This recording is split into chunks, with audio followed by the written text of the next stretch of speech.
दोस्तों, आज की इस दुनिया में हर कोई खुश रहना चाहता। हर व्यक्ति यह सोचता है कि उसके साथ ही बुरा क्यों होता है। आज की कहानी इसी के ऊपर ही कि अच्छे लोगों के साथ ही बुरा क्यों होता है। कहानी की शुरुआत करते हैं स्वार्थी यानी कि स्वयं का अर्थ। जो इंसान स्वयं का अर्थ जानना चाहता है, जो खुद को समझना चाहता है, क्या वो इंसान आपकी नजर में गलत है? हम जब भी किसी को स्वार्थी कहते हैं तो उसका मतलब तो यही होता है कि वो आदमी स्वयं का अर्थ समझना चाहता है। तो फिर वो गलत कैसे हुआ? स्वार्थी शब्द दुनिया की नजर में, समाज की नजर में एक अलग ही नजरिए से समझा जाता है। अक्सर हम अपने आसपास ऐसे बहुत से लोगों को देखते हैं जो स्वभाव से बहुत अच्छे प्रतीत होते हैं, यानी कि सब लोगों की मदद करते हैं, सबसे अच्छा व्यवहार रखते हैं।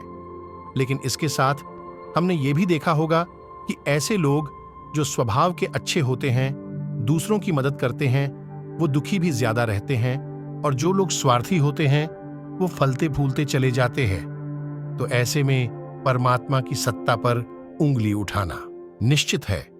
लेकिन अगर ये सत्य है तो हमें कौन सा मार्ग अपनाना चाहिए? क्या हम भी दूसरों के जैसे बन जाएं?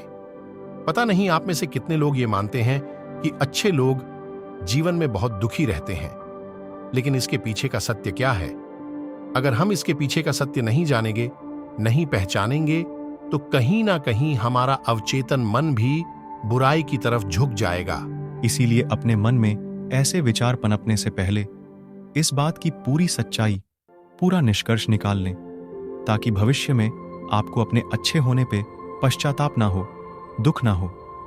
आज की जो बौद्ध कहानी में आपको सुनाने वाला हूं, उसमें आपको 5 ऐसे तरीके पता चलेंगे जिसके माध्यम से अगर आप कर्म करते हैं तो आप अच्छे कर्म भी कर पाएंगे और दुखी भी नहीं होंगे। एक गांव में आनंद नाम का एक युवक रहता था। उसका भरा पूरा परिवार था। उसके 2 बच्चे थे, उसकी पत्नी थी, लेकिन उसके माता पिता इस दुनिया से चल बसे थे। इसीलिए पूरे परिवार की जिम्मेदारी उसी के कंधों पर थी। बच्चे अपनी पढ़ाई करते थे और उसकी पत्नी अपने घर गृहस्थी के कामों के साथ गाय, भैंस, बकरी इत्यादि का दूध बेचकर अपना घर चलती थी। और आनंद पहाड़ में पत्थर तोड़ने का काम करता था। बहुत ही मेहनत भरा काम था। पूरे दिन काम, रात को थक कर घर पर वापस लौटता।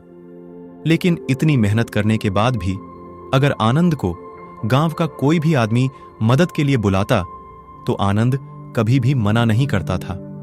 उसके जीवन का एक ही सिद्धांत था, अगर मैं दूसरों की मदद करूंगा तो परमात्मा मेरा साथ देंगे, परमात्मा मेरे साथ कुछ बुरा नहीं होने देंगे। आनंद अपने इस सिद्धांत का पालन बहुत ही कड़ाई के साथ करता था। वह इस सिद्धांत पर इतना विश्वास करता था कि अगर कोई बाहर का आदमी उससे मदद मांग ले तो वो अपने घर का काम भी अधूरा छोड़कर उस आदमी की मदद करने के लिए पहुंच जाता था। अगर मैं दूसरों की मदद करूंगा तो परमात्मा मेरा साथ देंगे, परमात्मा मेरे साथ कुछ बुरा नहीं होने देंगे। आनंद अपने इस सिद्धांत का पालन बहुत ही कड़ाई के साथ करता था। वह इस सिद्धांत पर इतना विश्वास करता था कि अगर कोई बाहर का आदमी उससे मदद मांग ले तो वो अपने घर का काम भी अधूरा छोड़कर उस आदमी की मदद करने के लिए पहुंच जाता था, जिसकी वजह से उसकी पत्नी बहुत परेशान रहती थी। वो अक्सर आनंद को समझाने की कोशिश करती थी कि सबसे पहले अपना काम करो, अपने परिवार को देखो, 2-2 बच्चे हैं हमारे, और फिर भी तुम दूसरों के काम करने में लगे रहते हो। अरे अपने घर को तो संभालो, अपना घर संभाल नहीं रहा, दूसरों की मदद करने चले हैं। और जब ऐसी ऐसी बातें आनंद के कानों में पड़ती तो उसके हृदय में कांटा चुभने लगता था और उन दोनों में लड़ाई झगड़ा शुरू हो जाता था। अक्सर उनके लड़ाई झगड़े का यही सबसे बड़ा कारण होता था। लेकिन न तो आनंद अपने आप को बदल पाया और ना ही उसकी पत्नी उसको समझाना कभी बंद किया। इसी वजह दिन उनके घर में क्लैश होता रहता था। जहां तक उस गांव वालों की बात थी तो वो आनंद के स्वभाव को जानते थे और वो जानबूझकर जो काम आसान भी होता था, जो उनके सामर्थ्य में भी होता था, उस काम के लिए भी वो आनंद को बुलाते थे ताकि उन्हें कम मेहनत करनी पड़े। कहने का अर्थ यह है कि गांव वाले आनंद की इस शिष्टाचार का फायदा उठाते थे लाभ उठाते थे और सब पीछे से उसका मजाक उड़ाते थे, उसे बेवकूफ कहते थे। ऐसे ही समय भी तरह और एक दिन आनंद की पत्नी बहुत ज्यादा बीमार पड़ गई। आनंद से जो कुछ भी सेवा हो सकती थी उसने वो सब अपनी पत्नी के लिए किया। उसने गांव के वैद्य को बुलाकर अपनी पत्नी की जांच करवाई, लेकिन ये रोग उस वैद्य की पकड़ के बाहर था। इसीलिए उस वैद्य ने कहा कि तुम अपनी पत्नी को नगर में जाकर किसी बड़े वैद्य को दिखाओ तो तुम्हारी पत्नी की जान बच सकती है। जल्द से जल्द नगर पहुंचने की व्यवस्था करो, नहीं तो तुम्हारी पत्नी के प्राण संकट में हो जाएंगे। यह सुनकर आनंद के पैरों तले जमीन फिसल गई। उसने ये नहीं सोचा था कि उसकी पत्नी के प्राण संकट में है। वो सोच रहा था कि कोई साधारण सा रोग होगा जिसका इलाज हो जाएगा। लेकिन जब उसने वैद्य की यही बात सुनी तो वो घबरा गया। अब पत्नी को नगर कैसे लेकर जाएं? क्योंकि उसके पास इतना धन नहीं था उसकी पत्नी के लिए एक घोड़ा गाड़ी करके उसमें अपनी पत्नी को लेटाकर नगर ले जा सके। उसकी पत्नी की हालत चलने लायक नहीं थी, इसलिए उसे नगर पहुंचाने के लिए घोड़ा गाड़ी की जरूरत थी।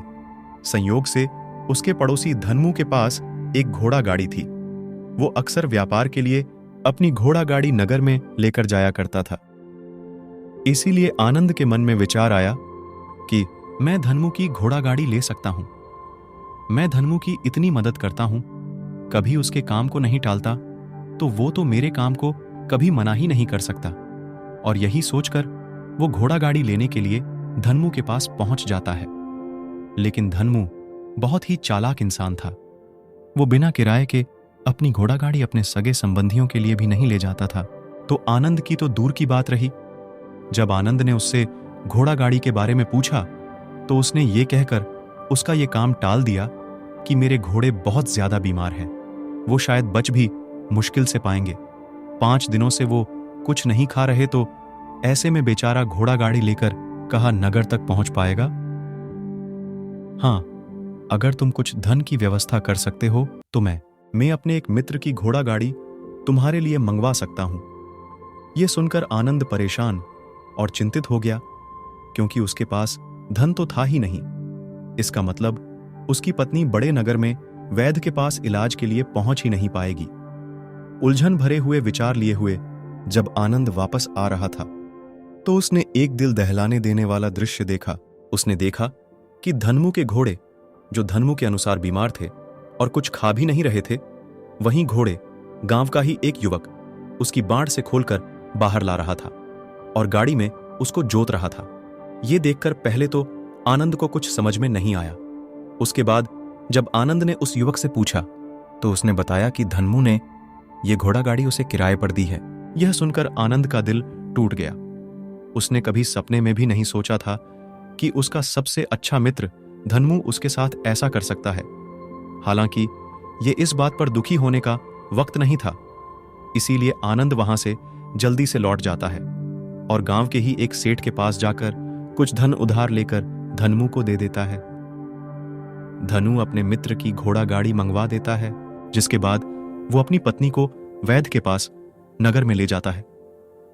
जब उसकी पत्नी का इलाज चल रहा था तो आनंद यही सोच रहा था कि एक वो दिन था जब धनमू की बेटी बीमार हो गई थी और धनमू यहां पर नहीं था, तो मैं पूरी रात वैद्य जी के पास उसके लिए बैठा रहा था, उसकी देखरेख की थी, उसकी सेवा की थी।